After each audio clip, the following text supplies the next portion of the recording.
Welcome back to another episode of NFT Catcher Podcast. We'd like to remind everybody that nothing on the show is meant as financial advice, and to please do your own research. Thank you, and enjoy the show.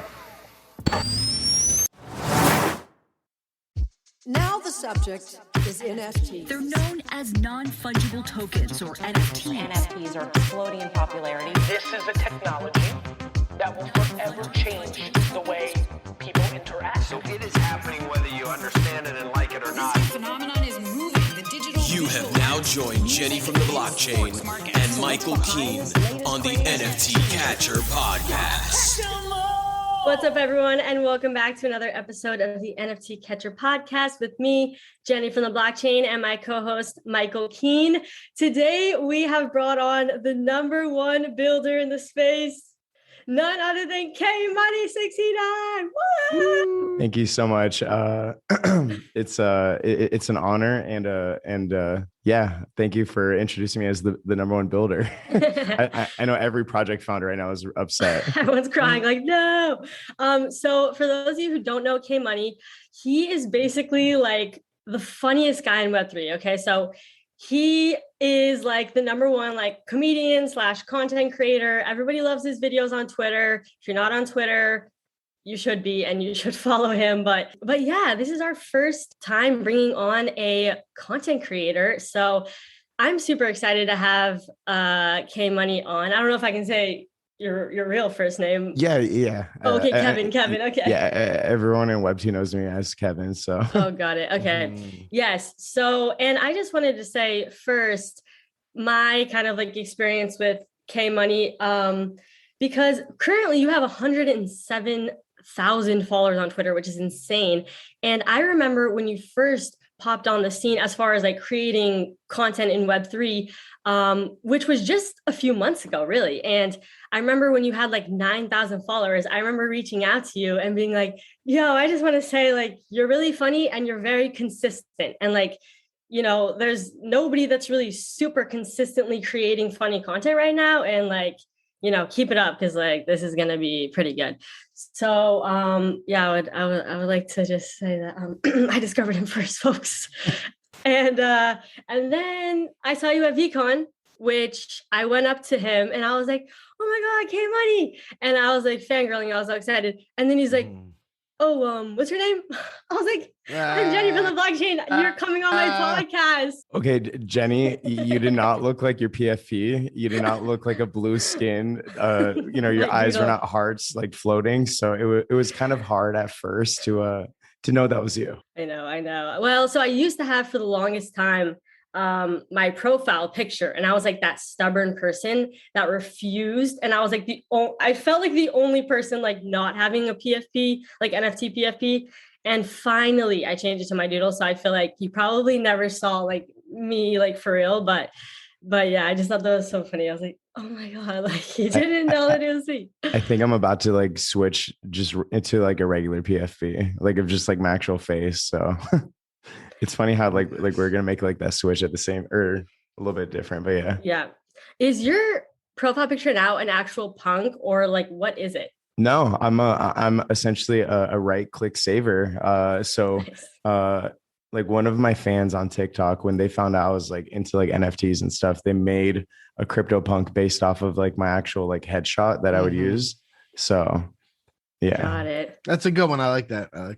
For sure. Yeah, it was cool. Like at first I was like, oh man, like I can never have like a hexagon on this. Like I look like a fool. But then I was just like, this is just like really dope that someone made this for me. So I just kept it. Nobody cares about the hexagon anyway. I'm very like suspicious of like, if I connect my wallet to Twitter, I will get everything wiped.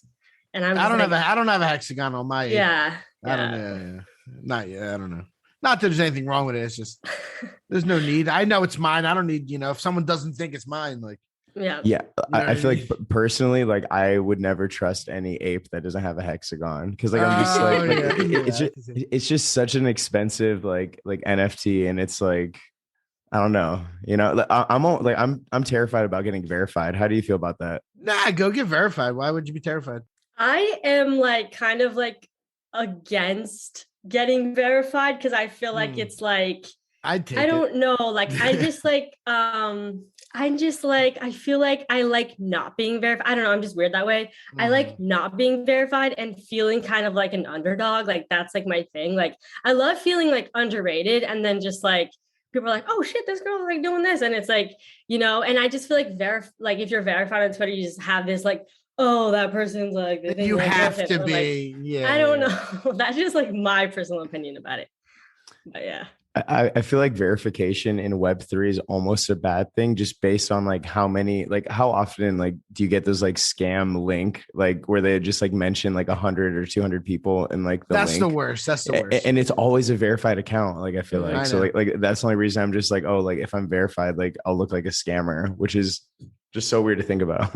Yeah, it is weird. People sell those accounts. Those accounts are like, those accounts are like defunct verified accounts. Someone will sell it and like change the name and stuff. If anyone's listening and has a verified account for sale, please hit me up.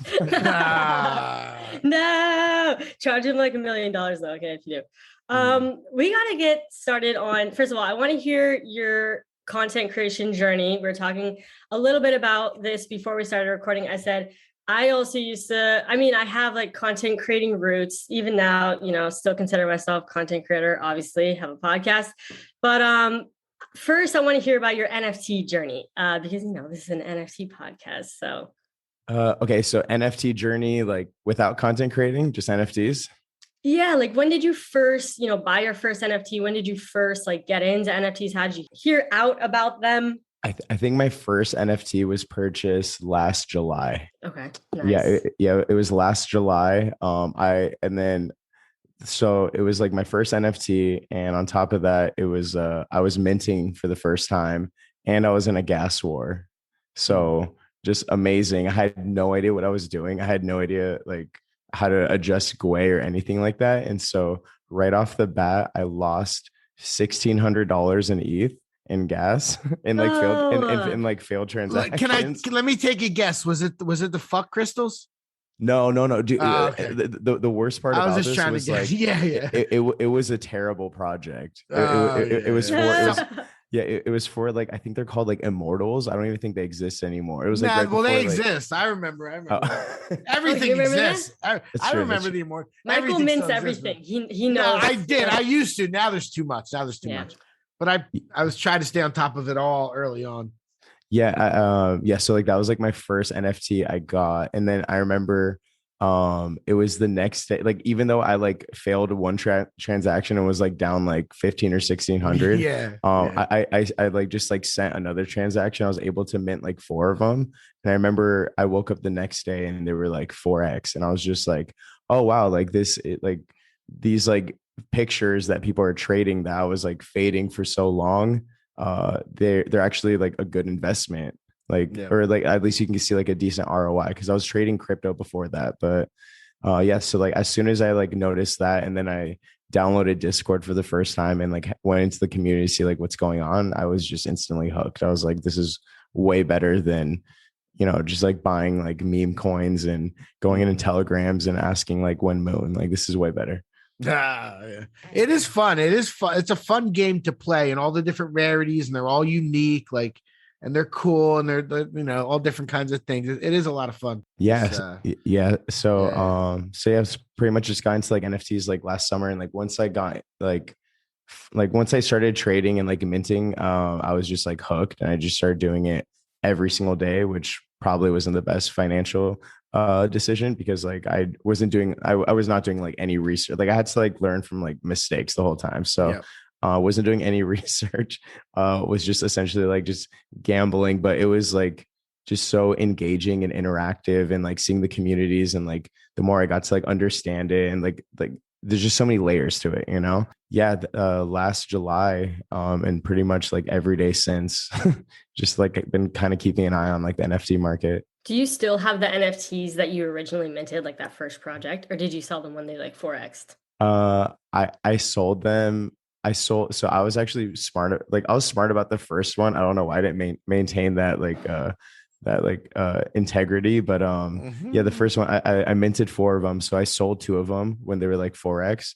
And then I held the other two until they went to zero. Oh, that's nice. Yeah, but I essentially was like break even for the most part, and then so I just like went on to like the next one, and then for the most part I still have like a lot of like my I have all my rugged NFTs for sure. What's your like your favorite NFT that you have right now? My favorite NFT is probably like my Kaiju King. Like I have like a baby Kaiju, and it was a gift given to me. So that like I just thought like that was like super cool. And then their community for sure is like one of my favorite communities to be in. I would say either that or like cool pets. Cool, but you have a cool pet? I have a cool Nice. pet. I haven't hatched it yet because like I'm just not ready to be a What? father just yet. But Oh my yeah, gosh. I really like I just but like the thing is like I don't have a favorite NFT like just like art wise. Because like I'm priced out at the moment of like doodles. Like I really like the art for doodles a lot. So yeah, like my favorite ones are just essentially like the communities. Like I especially since like I'm not even like looking to change like my PFP. I'm kind of like married to the one I have. Especially the fact that it has like no value like financially. I pretty much like just trade. Actually, you'd be surprised. You're giving that a lot of value right now. You could probably mint that and sell it. Honestly, no, I mean, I like, you could probably like mint it as an open edition and a bunch of people would buy it and like use your PFP for fun. Like, I'm sure you could probably sell 1,000 of those things pretty easily. Yeah. I don't want to be like one of those. No, I know. Yeah, no, that is, but that's a great transition to my next question. Or maybe I'm sorry. Yeah. No, I'll finish that thought, but maybe everybody that has one gets to watch your video 12 hours early. Just a thought. Go ahead, Jennifer. I don't mean to cut you off. Yeah. Like add a little something to it.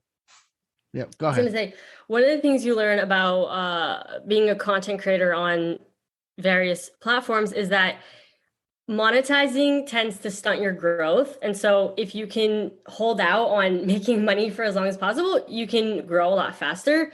And so at least that's what I've learned in my experience. And you also kind of lose the trust a bit of your audience. Like even though it's like, they're rooting for you, they want you to do well. It's like, they also, sometimes like they get that sense of like, jealousy, and they're like, oh, like he's making money off of this and blah, blah.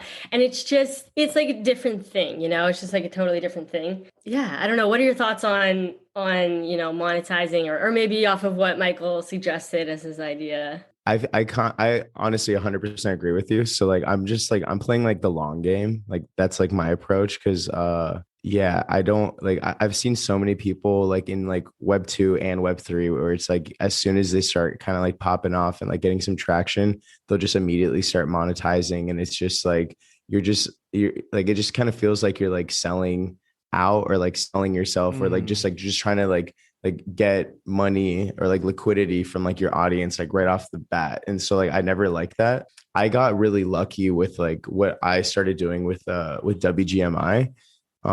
Because like after I met with like Brett and like him having like a content creation background as well, and like him like having like that same kind of like we spoke like the same language, I was able to like get like enough money to like just pay like my bills for like a couple of months, like while I like figure out this whole thing. So like I was just like really blessed with that because I want to hold off on like doing any kind of like project or like monetization like as much as I can until like I develop like what I am working on, which I'm not going to leak here. Wait, so you're building? He's building behind the scenes building. You probably have so many people reaching out to you trying to get you to do things like that, get them to put a project on for it. I can't even imagine. Yeah, like today alone, and it sucks too because like today alone, like someone hit me up and offered me like $15,000 to make a 15-second video.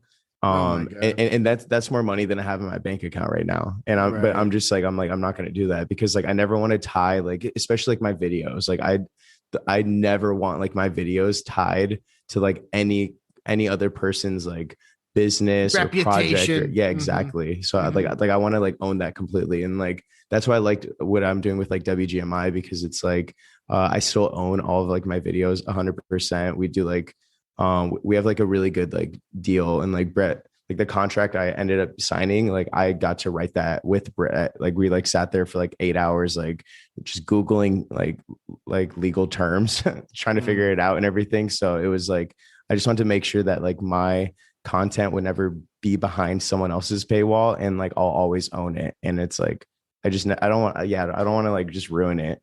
Yeah. No, I respect that, man.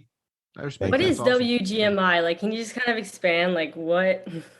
I mean, I'm thinking of, we're gonna make it. Like that's what I'm thinking of the acronym. So WGMI, it's like a decentralized like media platform. It's created by the Brett Way, Kosher Plug, and Bento Boy. And so like because like they all have like big YouTube backgrounds. And so like I think like their pass holders get like exclusive content of like weekly podcast episodes, like educational content. And then I'm coming in because I developed a series that I was gonna like I developed a series I'm gonna do with them. The first episode, I guess if this comes out Sunday, like Sunday, I'll be filming the first episode. So so it's essentially like I create like a little like series that I'm doing with them, and then it's just like they just want to be like the video like media platform for like Web3. What's like the site? Because I like want to look it up right now. Oh God.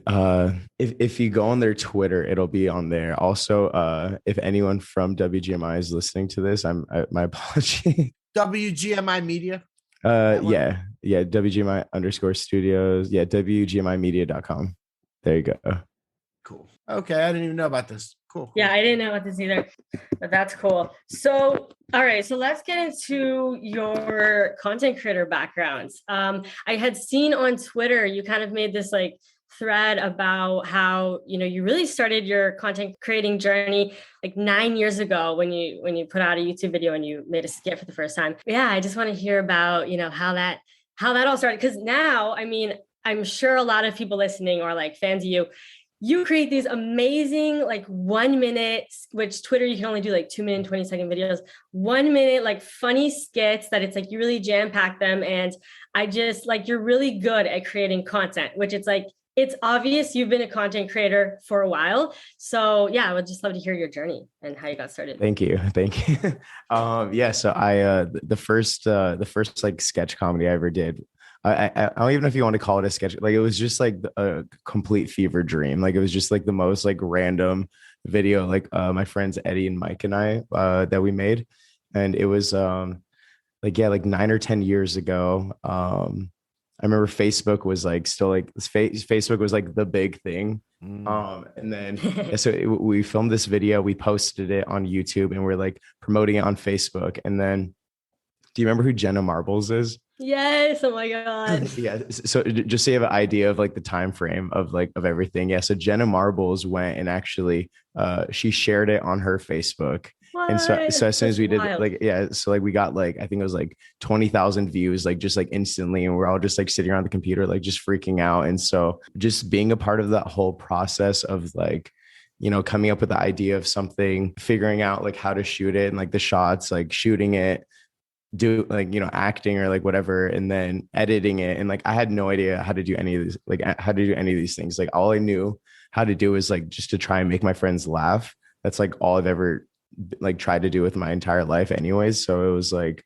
being able to like go through that whole process of like putting together a video and then like distributing it and then seeing like other people like enjoy it. Like as soon as like that happened, it just like I felt like a click that like I've never felt in my entire life. Like I was just like, oh, like I could, like I wish I could do this every single day. Like I just remember like specifically thinking that, and I remember being like so happy in the moment, but then I was so sad because I had work the next day, and I had work the next day, and like so did my friends. So I knew like this was not going to happen for like a while until we like scheduled it and like made it happen again or something. So yeah, I remember like that was like the first moment I fell in love with it, and then. Yeah, like since then, we made a follow up to that video, like maybe like a month or two later. We probably should have done it a lot sooner. So I had to like learn from my mistakes of like not like striking while the iron's hot and everything, and like just like losing that momentum. And then after we did like the second one, like we would maybe just like shoot like one sketch like a year or like whenever we were like all like kind of together. And then it wasn't until I remember when Vine started popping off, and I was seeing like what you're able to do with just your phone. Cause like I didn't have a camera. I didn't have like a MacBook. I didn't have like any of the equipment needed to like shoot the sketch that we did. Like my friend Mike had all that. And so I remember when Vine came out, I was like, oh, like you could just do this on your phone. And so I remember just sitting there and like just filming Vines all day, but never posting them because I was just terrified. And so I remember I put out one Vine and it got like 600,000 views on it. And I was like hyped. And then I was like, okay, like I'm going to follow up with it. And so I would like go and like sit and like write. And I had like a notebook and I was just like full of like sketches that never got filmed because like I was just way too scared. And then, yeah, a couple of years later, like I was just like working at this job. I was making decent money, but I realized like how unhappy I was. And then I kind of noticed that I kept glorifying like the times that like we filmed those sketches and like how good I felt. And so like I bought like a Sony A7S II. Yeah, I got the camera. I got way too many lenses that were so unnecessary because I just didn't know what to get. I was like, I'll just take everything. And then yeah, like I just sat there. Like my friend Mike came over. He taught me how to use Final Cut Pro. And then from there, I just started doing these like weird, awkward, like funny like vlog things because like vlogging was the biggest thing. And it wasn't until like really like it was like right before TikTok came out, like when like when Instagram was like just doing its thing, like before, like when Instagram was like king before TikTok came out. I remember I filmed a sketch and I just like was like, okay, like this is it. I'm just gonna like start doing this. And I just started like posting sketches and like it took me like so long for me to finally get into it. And then it took me so long to figure out like what style of like video I wanted to make. Cause like I tried vlogging, I tried like self-help stuff too. Like I tried like just like documentaries. Like I did everything. Damn, took a while to find your niche, which was comedy on Instagram and TikTok. Yeah, it was like comedy. It was just comedy. Because like it turned into like short form sketch comedy. Like at its like that's what I like niche down to like the most at the moment. But yeah, it was like I remember when Snapchat like first came out and things like that. Like my friends and I would go out of our way and we would make the funniest, like most well written, most thought out like Snapchat video, like Snapchat stories, and like they would have like it would be like a 3-minute long like story, and like I remember we would post them and all of our friends would go crazy. And at one point we're getting like tens of thousands of views on like Snapchat, but then it's like that just kind of showed like how scared I was still, because it's like I was putting in that much dedication for the video to like just live for only 24 hours, disappear. Yeah. So yeah, it like I think for me it was like I knew how to do it. I knew like I learned like the skills of like video creation because like I started working as like a cinematographer and like a video editor. But the biggest thing for me to like kind of get past was just like that fear of like putting myself out there. Wow. What made you like decide, okay, I'm just gonna go for it, like I'm not gonna be scared or afraid or embarrassed, like I'm just gonna put myself out there? I honestly like I it would sound way cooler if it was just like this like one moment, like oh like after that day happened, like everything changed. But like I just feel like it was just like over time of me realizing like how unhappy I was like constantly, regardless of like how good things are going, because like I realized like I was always like missing like that one piece of my life. And so it took me like years of like just kind of like dealing with like a lot of like depression and a lot of like unhappiness and just like a lot of like fantasizing about like doing that, but like being scared. So like once I started like just like pursuing it, like I was like, all right, like I'm just gonna like do it. I'm just gonna start like posting as often as I can. Then that like just pushed me forward and like helped me like break through from that. And then it wasn't until I started doing stand up. Like I think like stand up is like what just like broke like just like all the like barriers for me. Cause like as soon as I started doing stand up, which is like at the time it was like just like the scariest thing in the world. Like once I like noticed that like, oh, like I can do this and like I did this, like why wouldn't I just go and like have the same like mentality for like everything else I do? Okay, so you started doing Snapchat stories, then you moved over to Instagram. Instagram stories came out, like which became like the thing as well, and then you moved over to TikTok, and then you grew to like almost like 500,000 followers on TikTok, right? Yeah, I think it's like 420,000. Yeah. Oh, 420. Nice. And then at some point you did comedy. When did you do comedy? When did that tie in? Like the Comedy, stand-up came before TikTok. Okay. Yeah, before TikTok, but like after Instagram. Like, yeah, comedy came like when I started like just like getting back into like I started like starting up like doing like sketches again. Comedy came like immediately after. And then after comedy, like that's when I was like, oh, TikTok's here. Like, let me just like give this like everything I got, because like I need to, if I want to be successful as a comedian, like I can't just be a good comedian, because that's not the way the industry works. Like I have to be a good comedian that has like some sort of following, because like whether or not, if I agree with that, it's like, it is just the way it works. So, yep. Wait, your stuff is supposed to be funny? Okay, so then no, that was Michael's joke. That was Michael's. Yeah. Everybody, all the listeners laughed. You didn't hear it, but like they were laughing. So, so then when did you move over to Twitter? When I went into like when I started making content on Twitter. So yeah, I was already on Twitter since last summer, because of all like meme coins, and then like especially like NFTs, but I was always like anonymous. And then so I didn't start making content in Web3 till like I'd say like maybe like 10 weeks ago. 10 weeks ago? Really? Was that LA video your first one? No. So the NFT LA one, like I think actually, yeah, I think it was like 12 weeks ago. Yeah. Cause like NFT LA, like that was like essentially like a month after, like I just like I started like making videos, like they just like went into the abyss. Like, no, like maybe like, I think one of them, like I think like the most I got was like maybe like 500 views or something.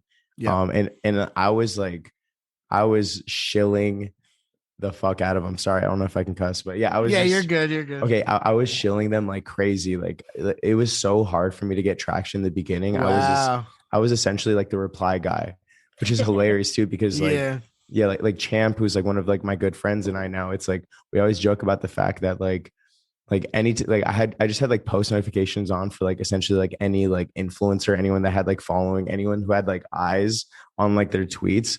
And it's like, I would just have like, I would make a video, post it, I would copy the link, and then I would just wait for like one of my like tweet notifications to go off. And as soon as it did, I would just like whatever it was that like they would tweet, I would always just like show my video, but like in context to whatever they tweeted. Like, oh man, I'm really sad. Like, oh, if you're feeling sad, here's a video that'll cheer you up. Or like, oh, I just lost a lot of money. Well, like, oh, here's something. It's not worth anything though, but you know what I mean? Like I was just like aggressively shilling on there. Like that was like the first couple of weeks. And then once I started getting some traction, I just, I was just making like videos daily. And then once I went to like NFT LA, that's when things kind of went crazy. Cause like before that I had a video that like maybe had like 90,000 views. It was like that's like where I peaked at. I think it was like the Squiggles video. And then, yeah, once I hit NFT LA, it was like, I just did videos that were like back to back, like 200, like 100,000 views. Like, and I think like that's what gave me like just like a lot of like momentum. Yeah. I'm pretty sure that's the first time I came across your stuff was the LA video, the building and the bridging the gap.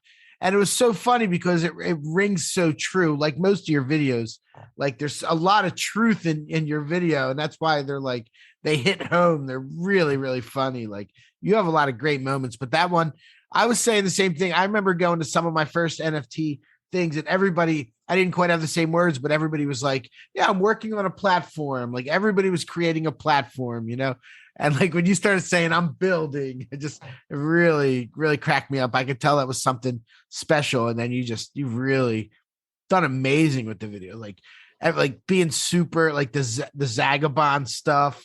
You're like, tee-hee, I'm just a female creator. Like that moment right there, like it's so good. Like you got a lot of really good spots. Thank you. Yeah, I mean, it's often like the truth is like way funnier, Right. So it's exactly. I just try to like make it as like honest as I can. But yeah, it's been crazy because like I always knew I would like get here because like I always like believed in myself, but I didn't think it would happen like this soon. You know what I mean? Because like you're like 100,000 like followers. Like I was just like, oh, like I could probably hit that next year. Yeah, it's amazing. That rise is incredible. I mean, it's awesome. And I mean, everybody recognizes it. Everybody, you're a star at this point. Everybody knows KMoney. It's inevitable, bro. You're like, it's inevitable. Yeah, that I was saying, like, I messaged you. I literally looked back. I think it was March 31st. And I remember I was like, yes, I'm messaging this guy when he has under 10K followers because I know he's going to blow up. Like, I just like knew.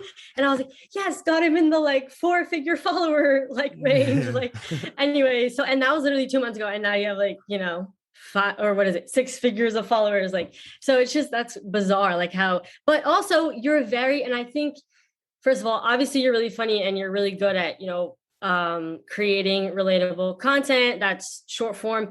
And I think one of the keys is you're very consistent as well. Like you post like multiple times a week, which it's like that you were talking about earlier. Oh, strike when the iron was hot. You kind of learned through your YouTube that, you couldn't really make a video and then, oh, it did well. And then you waited a whole month, to then create another one.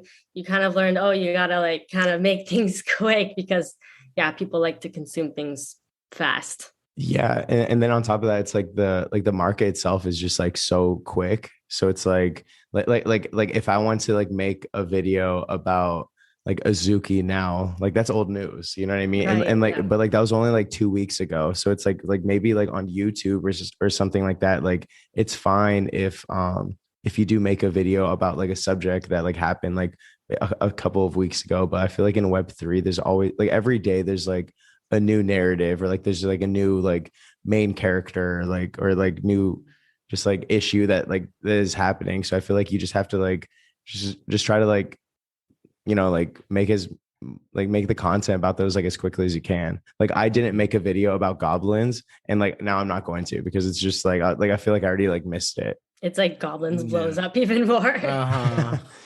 I'm just kidding. Hopefully not. Those things are ugly. No offense if you have one.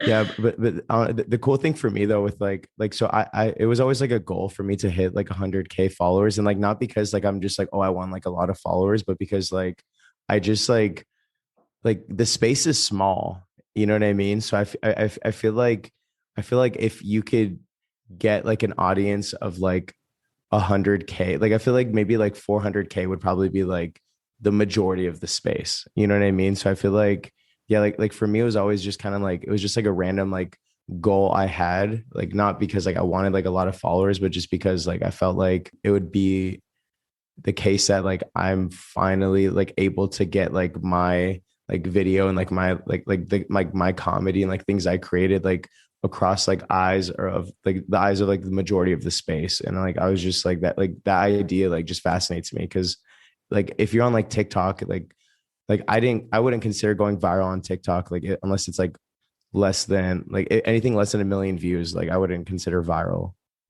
which is crazy to think about too. But it's like, but like that like app, that platform, like that audience, it's like, it's so big. So like, I feel like the NFT space is essentially like especially like the NFT space, like I would say is like maybe like 300,000, 400,000 people. So yeah, it's just crazy. Yeah. And I bet you're bringing in a lot of people too. Like I bet people are kind of finding, and even I would even go as far as to say you are educating people because like through your videos, because you like say like relevant information and then people can dig deeper if they wanted, but it's like, you're almost kind of, it's like funny videos, but it's also like when I watch them, I'm like, damn, like this dude like knows everything and he knows how to like make a joke that's relevant and like people will know about that are in the space. And then people that aren't, maybe they stumble across it. It's like, maybe you're even getting people in. I don't know. I'm just trying to bridge the gap between Web 2 and Web 3 pretty much. Honestly, like unironically though, like that like my whole plan though is just like I really want to be able to like, cause like for my own selfish reasons, like I want to bring like more comics and like more content creators here because it's like, I want to see like other content, like about NFTs. I want to see other content about like Web3. And like, I feel like there isn't like a lot of content about that. And like, I think like Web2 content creators, like they're used to like not being doxxed. And I think like one of the biggest issues with like, not issues, but it's like there's like a lot of people are like anonymous in Web3. So I feel like whenever you are a content creator, you kind of stand out. And I feel like if you were to get like somebody who's like really like in their own ways in Web3 to try and like make content, they're nervous because like they don't want to be doxxed, versus like if you could bring in somebody in like from like Web2, like that's already interested in like the space, and then like have them like learn about it and then like create the content that they would like, whatever content worked for them, or like whatever content they're like they have expertise of in like Web2. I feel like that would just be like so much better for the space, because it would help like a lot more creators come in. There'd be like more content. Like that would be like the thing that could help push it to like the masses even more. Wow. So that's like kind of my story with content creation. So before this, I was literally like a full-time TikToker, and like I made like makeup, like beauty videos and stuff, and like kind of like funny like beauty skits was kind of like my thing. And I would like reach out to brands and like try to get like brand deals and all that. And I ended up making that my full-time thing. I think I grew my TikTok to like, I don't know, I like deleted it, but I think it was like, oh man, I was gonna say I need to find that. It was like 700 something K or whatever. And it was like fun. And then, you know, it just, I was just like, oh, like I'm not like passionate about this anymore. And I literally just like one day, like just quit. Like I like privated my whole account, like, and I just like deleted TikTok. And that was why'd you delete it though? So before that, I love makeup videos. So like I probably watch I probably watch my videos. I don't know. I just get like, I don't know. It's just this thing where I get very like kind of I guess just kind of like self-conscious about like things that I've done in the past that I'm no longer interested in. And I just feel like, oh, this is cringe. Like, I don't want other people to see it. Like, and then people started like messaging me, like, oh, I found your videos. I'm like, oh my God, no, like, please, no. So then, you know, I just was like, I like to start fresh. So I'm like, anything in the past, I just end up, you know, my Instagram, I privated, like my Snapchat, I stopped doing. But yeah, so I just kind of move on, which I don't know. And then I don't usually talk about it. Like this is my first time, I think, talking about it on even the podcast, but oh, wow. I thought it was relevant. So yeah. So then I didn't do anything for 2 months, and I was literally like, I had to pay rent. I was like going to debt. I had like no money coming in, and I had gotten into Top Shot months earlier. You know, I was pretty early on Top Shot, but I thought it would take years to take off. And so I just was like, you know, I was kind of bored. I didn't know what to do, and I didn't know what I wanted my job to be, but I knew I loved creating content. So Top Shot started taking off in January of last year. Was it, Michael? Yeah, January last year. So then I just was like, you know what? There's like no YouTubers on creating NBA Top Shot content. And there was this guy, Crypto Ed, but he wouldn't show his face, and he had like a couple hundred subscribers, and that was like, he was the biggest one. So I was like, let me just make videos. And I started making videos, and like everybody in the beginning knew me as Jennifer Top Shot, because I was like, I showed my face. I made these really like, I spent hours to make a 5-minute video. I would like just put all my passion in these videos, like making like updates on, oh, here's what happened in Top Shot in the week. And like, you know, oh, here's some educational videos on Top Shot. I was just really passionate. So I'm like, let me channel this with Top Shot, even though I'm not making any money, you know? So yeah, so then that happened. And then Evaluate Market, which is who I work for now, they ended up reaching out to me, and they were like, hey, you want to work for us full time? Like, we're bringing you on. And now I do that. But yeah, and then from there, I just Top Shot started tanking, and I was like, I can't keep making these videos. Like, it's depressing. And so I ended up pivoting, and I tweeted, I was like, oh, you know, kind of want to start a podcast. And then Michael reached out. He's like, yo, I want to start one too. We should start one together. And anyway, last year, in August, we started this podcast. And then this podcast is actually the reason why they asked me to moderate panels at VCon. So just so many opportunities come from content creation as well. But yeah, I don't know. I just kind of wanted to share that, because I thought it was. Well, congratulations. Isn't it amazing? Like just the opportunities, like I feel like content creation, like genuinely like opens up so many doors. It's 100%. Amazing.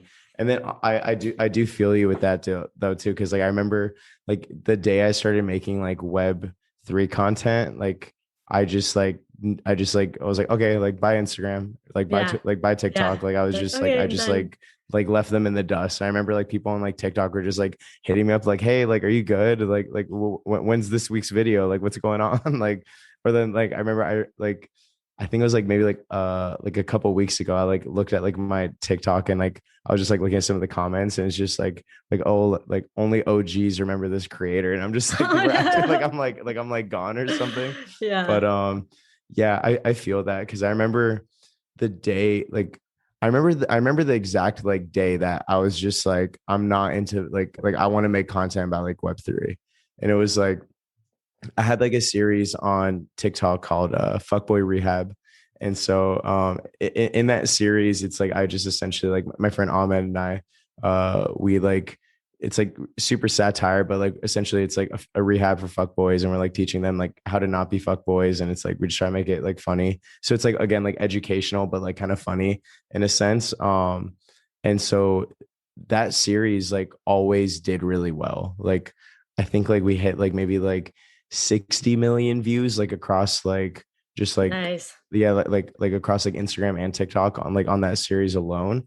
But I remember it was like the last video I posted on that, like I remember we filmed it, and then as we're filming it, like all I kept thinking about was like I just want this to be over, which is crazy too, because like it's like it was like a fun thing to shoot, and it would always do really well. So like you would think that like I would just like keep doing it forever, but like I just remember like just feeling like empty, even though I was like doing like comedy and like creating content, which is like the two things I love the most. But it's because like I was just like I just wanted to like be done so I could go on like Twitter and Discord and like see what see what was happening, see like what's going on in the space. It's like I was just way more interested about that subject matter. So like I'm sure you felt like the same way with like, because since you're already like in Top Shot, like I don't know how much you enjoyed doing like makeup videos, but like maybe you were just kind of like more interested in like talking about like something that was, or like, I don't know. Yeah. Like how did you feel about like Top Shot like then? I just felt like I wasn't helping people like with the makeup. It was like fun, and I got sent like a shit ton of makeup, which I was so freaking pumped for because I love makeup, and I'm like, oh my God, I would never be able to afford this. Like, and I'm getting all this luxury stuff.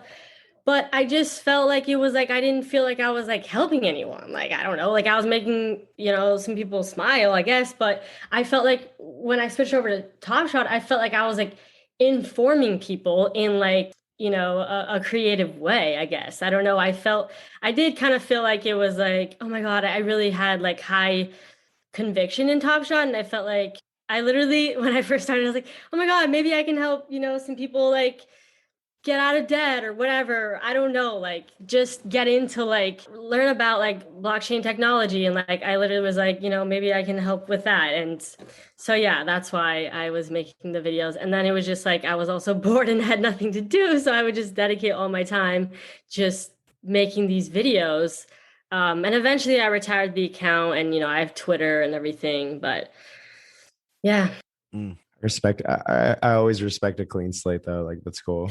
Starting fresh is a challenge too, but it's also really fun. It's like, yeah, because like you're building essentially. Like it's like you're just going from like ground zero, which is like that is like I genuinely like do enjoy that a lot too. Because then nobody knows what you did before, and it's like I wasn't like, hey, makeup people, come over and see this. It's like you literally are like now I'm talking to basketball fans, it's like so different and like what, but also, yeah, they don't know what you did in the past. And I don't know, there's just something kind of like special about that where you just feel like it's more niche, like, and it's easier to, I think, grow when you have people within like the specific niche, like following you. For sure. Yeah. And like, also it's like, you're just doing it for like the challenge. Cause like I remember, nice challenge. Yeah. Like I blew up on like TikTok, like obviously, cause like it's way easier to blow up on there than like anywhere. I think like I blew up on there before Instagram. And then that's when like Instagram like introduced like reels. And as soon as they introduced reels, like I went from like 4,000 followers to like 40,000. And like now it's like 35 because I wasn't posting on it for months. But yeah, and then so like once I saw like Twitter, I was like, oh, like I'm starting from zero. Like let's, and then I was even like planning on making content. So like once I started making content, like I was at like maybe 1,000, yeah, like maybe like I think I had like 1,100 followers when I posted like my first Web3 sketch. Yeah. Yeah. And I think it's honestly really easy to grow on Twitter too. Like I kind of think of the Twitter algorithm similar to the TikTok algorithm, where it's like it shows it to like a certain amount of people. And then if they interact with it, engage with it, and they, watch the video or whatever, then it'll show it to more people and more people. And I think it's decently easy to go viral on Twitter with videos also, because nobody really creates videos, because it's kind of more for like written content. And so it's more like doing something that makes you stand out, which is something you talked about as well. You recognizing that, oh, there's not that many comedians coming in with like the experience of being like content creating comedians coming in to Web3 and then kind of like dominating that, specific area. And I totally agree. Like, definitely, like if you're a content creator listening to this right now, that's like the key. If you actually want, to gain attention quick and traction quickly, you find areas that have a lot of eyeballs that need like specific roles. Like there's always a need for content creators, people love content. And then you just do that really well and you'll like blow up pretty easily. Yeah. And then like, I think like the only thing I would add to that, which like, I agree with everything you said, is like, whatever it is that you're like creating about, or like whatever it is that you're doing, like you just have to genuinely be passionate about it, because that's the only way that like you could do it consistently. Cause like, I was not like completely like passionate. Like I didn't want to make Fuckboy Rehab episode 5,000. You know what I mean? Like I wasn't like that's not who I wanted to be. Like, and it's like I love like making like sketch comedy. Like, don't get me wrong, but it was like I genuinely was like really in like and I still am, and I feel like I'm always gonna be like really interested in like Web3 and like just like the community and like the culture of it and like everything that goes on. So it's like I don't mind doing this every day. Like I could do this like as long as like the space exists. Yeah. I'm gonna let Michael ask the question. I feel like I've been just kind of talking a lot here. No, it's all good. What I keep thinking about, and I don't know, the video you put out like today or yesterday, I got a smile on my face every time you say, oh, cool, my wallet just got drained. But the Web 2 link and the Web 3 link with my grandma sent me this. It's fine. It's like, oh, cool, my wallet just got drained. Like you're like happy about it. That cracked me up. I showed my wife that video. She doesn't care anything really about the NFTs, but she thought that was funny too, man. Does your wife does she think you're in a cult? I was a ticket broker for 17 years, so it's not like I was like a nurse or something, but does she think I'm in a cult? She thinks it's pretty crazy, but she's happy with the results so far. Is she interested in like Web3 at all? Not so much. I mean, we talk about it a little bit with what I'm doing, but like, and she asks me questions, she like, but she's not like on Twitter, like learning about it or like own any NFTs or anything. Okay. Yeah. I always ask that because like, I feel like if you're in this space, you're like, you're usually like all in, you know what I mean? Right. That's all I talk about. Yeah, for sure. Yeah. So like, I'm always just like so curious about like how people's like partners are with it. Yeah. I know a lot are. I mean, we have 3 kids and she's just, not so much. Well, maybe you should film a video of like of her buying her first NFT or something. It's not a terrible idea. No. Michael, you're supposed to convert your wife. Like you're supposed to like bridge the gap. Okay. Let me figure that out. When K Money starts putting out NFTs, that will be her first one. Okay. Oh, that'll be her first one. Let's go. Promise. Let's go. I really wish I could just like talk about like everything I want to do. What you got going on? Yeah. Alpha leak. But I can't. Damn. You're welcome to come back on when it's time. Okay, for sure. Yeah, we'd love to have you. We'd love to have you. Okay, well, if everything goes well, I'll be talking to you guys in like 6 weeks. So. Oh wow, badass.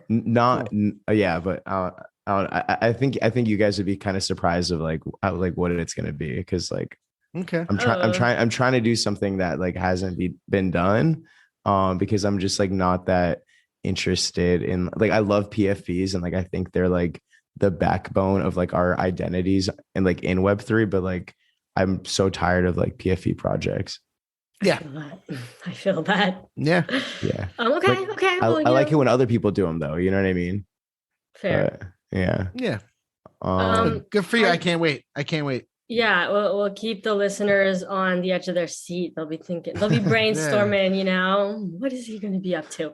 like, is he are going to you do a 50,000 supply building hands like PFP project? Like, Oh my God. Yeah. Are you? That would work. You could almost do anything right now. When you say that, that's exactly right. I mean, I thought like every time you put out a video, you could do like an open edition on it for like O2, and you get a bunch of people would buy it, you know, and then like whatever you want to do for them in the future, if they, you know.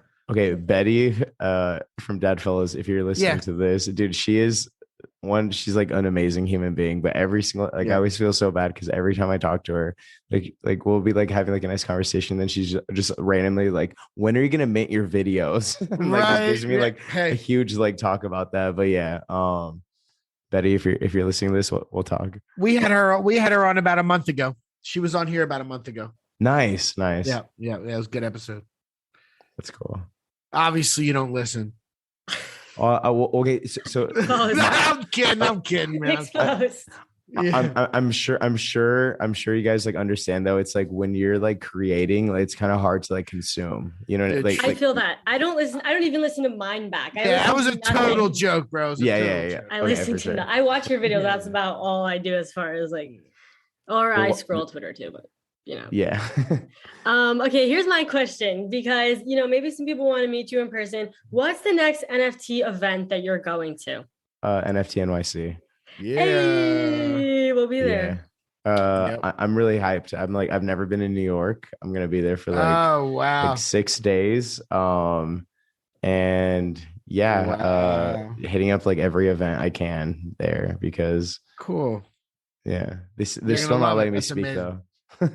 That's you don't need. I know. I just wanted the opportunity to like go on this stage and then just do a whole bit like there and like just rug the conference, like telling them I'm gonna do like a really important speech, but then just like do material instead or something, you know. I feel like I just want to like just be the underdog there somehow, you know. Convince someone that's speaking to let you have like a second and like say something. I was trying to make that work at like VCon, and I even went as far as like the night before the last day, I finessed my way and got a speaker wristband. And so like I was like, oh, like I'll just go up on like at the last like hour or whatever, like of the entire conference, like I'll just go on the stage and talk, and then like that way if I get kicked out, like I'm only gonna miss like 30 minutes or something. And then like I didn't even like look at like who was on the lineup or anything, and so like I had my wristband and I was like, and I was walking down to like the main stage, and I was like, oh, it's Snoop Dogg, like I'm just gonna like I'm not gonna do this. Like oh my God. Yeah, like I don't think Snoop Dogg's like bodyguards would like just like a random dude like running on the stage like screaming he's building.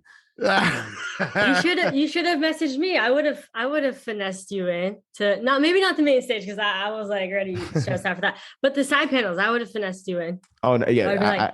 And now we have special guest appearance. KMoney. It had to be main stage or nothing, because like for the bit, you know what I mean? Didn't you get on a stage somewhere? Was that the opening night? Was that the opening party or something? Yeah, I remember that. Yeah, that was the opening night. Yeah. That's good stuff. Well, I'm throwing an event. I'm like collabing on an event for NYC, for New York. I don't know why I said NYC. Oh, for the whole city? Congrats. The whole city. But yeah, it's going to be June 22nd. We don't have the venue 100% locked in, but I'll invite you to it if you want to pull up. Like, I'll send you the deets. What are the dates? It's the 21st to 23rd, right? The actual conference, like NFC NYC, I believe is the 20th through the 23rd, I want to say. Correct. But nobody's That's really exactly going right. to if you didn't go last year, basically here's what it is. It's chaotic, and so they kind of approve like everybody who applies. So they like approve like 1,000 speakers. And then like once they hit that like limit, then they just like say no. It's not like they vet the people. So like they would have said yes to you if they actually vetted people, but they basically don't. And they literally say yes to like literally like everybody. So it's just like a shit show. And last year I went for like 30 minutes and I was like, I'm gonna leave. So it's like NFTLA, but like worse, better. I didn't go to that one, but it was NFTLA was they were different. Like NFTLA is at the convention center, so it's all in one spot. NYC is like 6 different locations, and there might be like Gary V spoke last year, and Tom Bill you spoke, so like there might be a couple you want to see, but everyone goes to the satellite events. Like everyone goes the satellite events are where it's at. That's where it's at for sure. And you'll get invited to like special dinners and stuff. Like there's all kinds of cool stuff going on. Yeah, I'm just like I'm excited just for like really like the after parties, like the other events. And that's what it's all about. That's what it's all about. Like the dinners and just like hanging out with people. Like that's the only thing I really care about. But I do like I'm actually really excited to go to the actual like event because it's like NFTLA. It was like the event was pretty cringe for the most part, you know what I mean? So yeah, like it was a bit. I love that. Like it's great content. Oh, you want me. the cringe? Okay. Yeah, like I think I'm probably the only person that should actually be buying a ticket to go to like the actual conference, and then everyone else should just like. Yeah, Andy got us media passes. Yeah, you should get. I applied a month ago. Oh, really? For the media pass? Oh, man. For the media pass? Oh, SOBs. Yeah, which is fine though, which is fine because like I need to be humbled and like also I didn't get a media pass to NFTLA. Fair. You know what? Andy just does everything for us. He's our producer. I know he does. Like, he's amazing. Here, we got you this. I'm like, hey Andy, how's it going, sir? Andy, so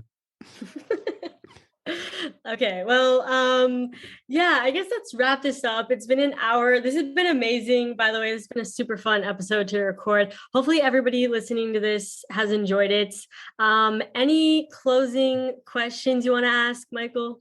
I always ask this to everybody, what are some other projects or communities that you really like? What are some that you're into? I know you mentioned a couple earlier, but like what are some of the ones or other artists or upcoming or like already existing? Whatever you want to throw out. Okay. I love Invisible Friends. I love like I think like what like Marcus has created like that brand, like seeing that like they just did like that drop with like Kith, and like I love Kith. Like that's like one of like my favorite like clothing brands. So like seeing like Web3 like NFT projects like create like legitimate brands. Like I love seeing that.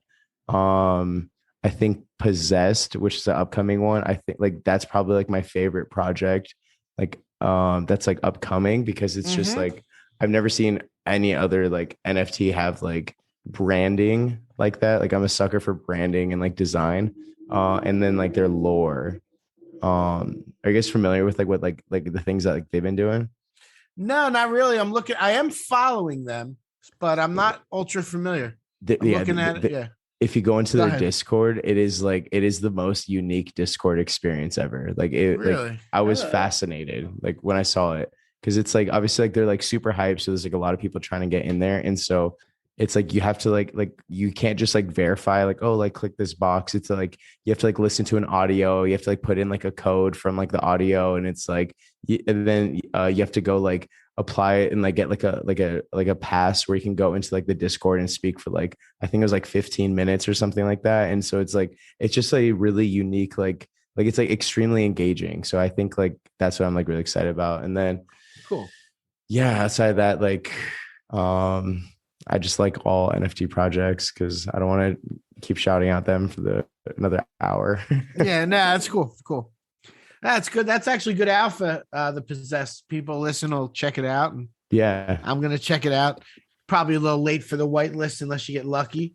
I see there's 80,000 people in the Discord, 216,000 followers. I think it's not like I think they still have like a lot of like whitelist spots left. Yeah, they're very picky. Like it's not like grinding or anything like that. So it's like the last thing I'll say about them, like the cool thing about them is like they haven't even released yet, but like I feel like their community, like you would think they're like already like an existing NFT project, because it's like if you go on like Twitter, you'll randomly see like a bunch of like possessed like Twitter spaces, like, and it's not even hosted by them. It's just like a bunch of like people who are in the community hosting them. Wow. Like there's like community events, like mental health talks, like a lot of fan art. Like it's cool.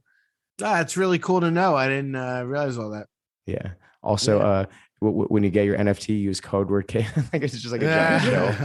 Yeah. Nice. Actually, no. Use code Jenny from the blockchain. Actually, don't use KMoney's code. Use mine.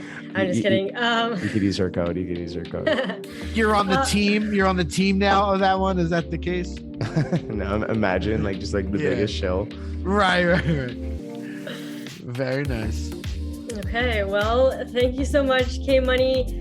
KMoney_69 on Twitter. If you don't already follow him, then what the heck are you doing? You need to follow him. But yeah, thank you so much, Kevin, for coming on. This has been a blast. Yeah, thank you so much, Jenny. Thank you so much, Michael. I really appreciate you guys. For sure. Oh, also, Awesome. Andy. Shout out to Andy too. You can't forget about Andy. No, never forget about Andy. Can't do this without He's Andy. the MVP. Yep. All right. Well, thank you guys for having me. Awesome. All right. Thank you all so much for tuning in, and we'll catch you in the next episode. Peace. Bye.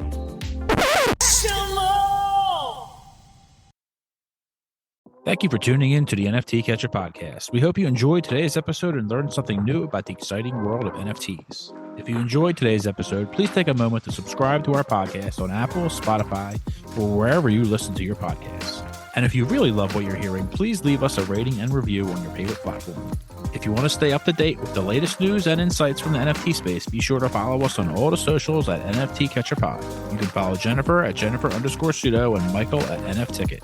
I'm your producer, Andy, and I'm at AJC254. Our theme song's by It's Just Los. We always appreciate your feedback and support, which helps us reach more people and bring you informative and engaging content about NFTs. We look forward to bringing you more great NFT content in future episodes. Thanks for listening. Peace.